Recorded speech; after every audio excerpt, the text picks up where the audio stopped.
Hola, me llamo Rocío Fernández.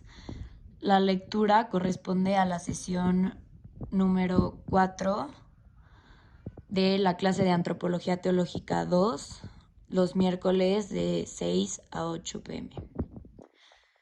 La encíclica Veritatis Splendor, el esplendor o el brillo de la verdad, escrita por el Papa Juan Pablo II, acerca de algunas cuestiones fundamentales de la enseñanza moral de la Iglesia. Comienza abordando el tema de Cristo y la respuesta a la pregunta moral. Pero ¿de qué habla esta encíclica y por qué es importante para nosotros? Toma como base el pasaje del joven que le pregunta a Jesús qué hacer de bueno para conseguir la vida eterna. Jesús responde, ¿por qué le pregunta qué es bueno? Si solo hay uno bueno. Y entonces le recomienda guardar los mandamientos. El joven le pregunta cuál es y Jesús le contesta, no matarás, no cometerás adulterio, no robarás, no levantarás falso testimonio, honrarás a tu padre y a tu madre y amarás a tu prójimo como a ti mismo. Entonces el joven le respondió que todo eso ya lo hacía, que si le faltaba algo más. Y Jesús le dijo, si quieres ser perfecto, anda, vende todo lo que tienes y dáselo a los pobres y tendrás un tesoro en los cielos. Después ven y sígueme. En dicho joven se puede identificar a toda la humanidad, haciendo dicha pregunta moral, de qué es lo que está bien o lo que nos hace buenos y nos va a llevar a la vida eterna. Es una pregunta además sobre el significado de la vida. Es una aspiración y un impulso humano hacia la libertad.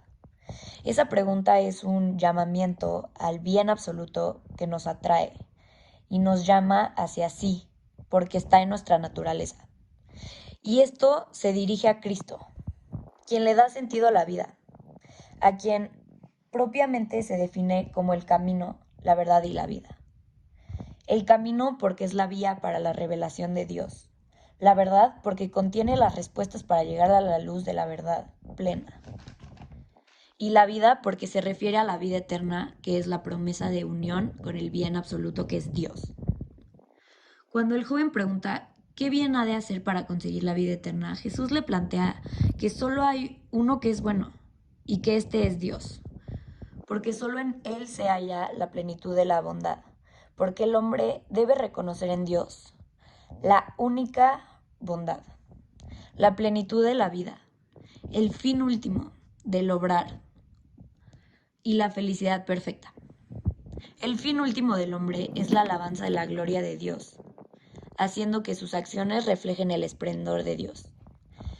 El hombre conoce a Dios cuando Él se revela, cuando Dios nos revela mediante la Biblia y otras maneras, como ocurrió en el éxodo de Israel al salir de Egipto por la revelación del Decálogo, o como se conocen comúnmente los 10 mandamientos, a Moisés en el monte Sinaí. Dios se revela entonces como el único bueno y santo. La vida moral es la respuesta a las iniciativas gratuitas del amor de Dios a favor del hombre. Por lo tanto, es una respuesta fundamentada en el amor.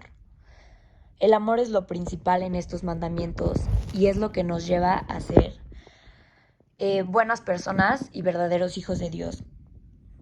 En el primer mandamiento de la ley de Dios es el Señor único y absoluto y se le debe de dar culto por ser santo, pero sobre todo por este amor.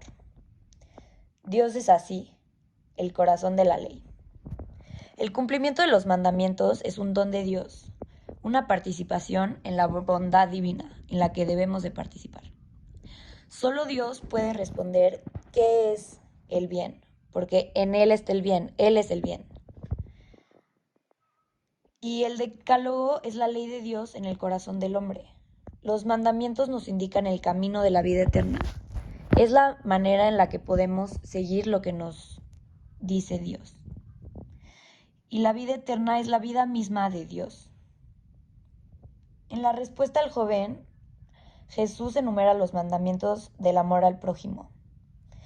Y pues sabemos que el más importante es amarás a Dios sobre todas las cosas y al prójimo como a ti mismo, como se ve también en la parábola del buen samaritano. Todo esto es muy importante, pues es una forma en la que Dios nos enseña que Él es el bien y que podemos llegar a Él mediante el bien y los 10 mandamientos y siguiendo a Cristo. Muchas gracias.